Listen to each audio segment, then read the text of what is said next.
குட்டீஸ், இந்த வீடியோவில் ரெண்டு ஸ்டோரி தான் பார்க்க போகிறோம். ஒரு கடலுக்கு பக்கத்தில் சின்ன கிராமம் இருக்குது. அதில் ஒரு பையன் தன்னோட தாத்தா பாட்டி வீட்டுக்கு போகணும் அப்படின்ற மாதிரி ஆசைப்படுறான். ஆனால் வீடு வந்து கடலுக்கு அந்த சைடு இருக்கிறதுனால என்ன பண்ணுறதுன்னு தெரியல. தன்னோட ஃப்ரெண்ட்ஸ் கிட்டே கேட்குறான்.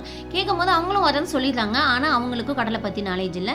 ஸோ நம்ம அப்பா கிட்ட போய் சொல்லலாம் அப்படின்ற மாதிரி என் ஃப்ரெண்ட்ஸை கூப்பிட்டுட்டு தன்னோட வீட்டுக்கு போகிறான். அப்போ அவங்க அப்பா வந்து என்னோட ரிடலுக்கு ஆன்சர் பண்ணுங்க, உங்களுக்கு எப்படி கடலில் ட்ராவல் பண்ணணும்னு சொல்லித்தரேன் அப்படின்ற மாதிரி சொல்கிறாரு.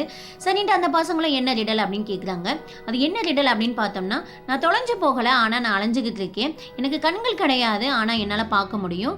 எனக்கு இதயம் கிடையாது, ஆனால் நான் வழி நடத்துவேன். நான் யார் அப்படின்ற மாதிரி கேட்குறாங்க. இந்த பசங்களும் யோசிக்கிறாங்க. குட்டீஸ், நீங்களும் யோசிச்சு சொல்லுங்கள். பட் அந்த பசங்களுக்கு ஆன்சர் தெரியல. ஸோ அவங்க அப்பாவே ஆன்சர் பண்ணுறாரு. அது என்ன ஆன்சர் அப்படின்னு பார்த்தோம்னா, காம்பஸ், திசை காட்டி.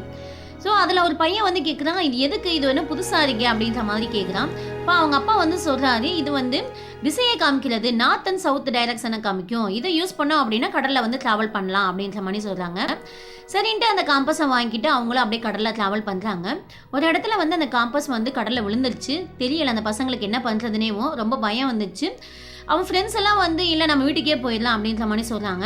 ஆனால் அந்த பையன் மட்டும் இல்லை, நான் தாத்தா பாட்டி வீட்டுக்கு போயே ஆகணும் அப்படின்ற மாதிரி அவன் ஒரு முடிவில் இருக்கான். சரி, கொஞ்ச நாள் வெயிட் பண்ணுவோம் அப்படின்ட்டு எல்லாம் வெயிட் பண்ணுறாங்க. அப்போ அந்த கடலில் இருக்கிற அந்த பறவைகள், அந்த கடற்பாசிகள், அதெல்லாம் வந்து அந்த டைரக்ஷன்ஸை காமிக்குது. ஸோ இந்த ஸ்டோரியிலேருந்து ரெண்டு இன்ஃபர்மேஷன் நம்ம தெரிஞ்சுக்கலாம். என்ன அப்படின்னு பார்த்தோம்னா, ஒரு விஷயம் செய்கிறதுக்கு நம்மளுக்கு மனசு இருந்தால் போதும், உள்ளுணர்வே வழிகாட்டும். செகண்ட் ஒன் என்னன்னு பார்த்தோம்னா, அந்த காலத்தில் காம்பஸ்லாம் கண்டுபிடிக்கிறதுக்கு முன்னாடி நேச்சுரல் இண்டிகேட்டர்ஸ் தான் நிறையா யூஸ் பண்ணாங்க கடலில். அது என்னென்னு பார்த்தோம்னா, சன்னு, ஸ்டார்ஸு, அப்புறம் நம்மளோட காற்று, அப்போ கடல் நீரோட்டங்கள், அப்புறம் பேர்ட்ஸ் நிறைய யூஸ் பண்ணாங்க. ஸோ இந்த மாதிரி வச்சு தான் அந்த காலத்தில் கடல்லே ட்ராவல் பண்ணாங்க.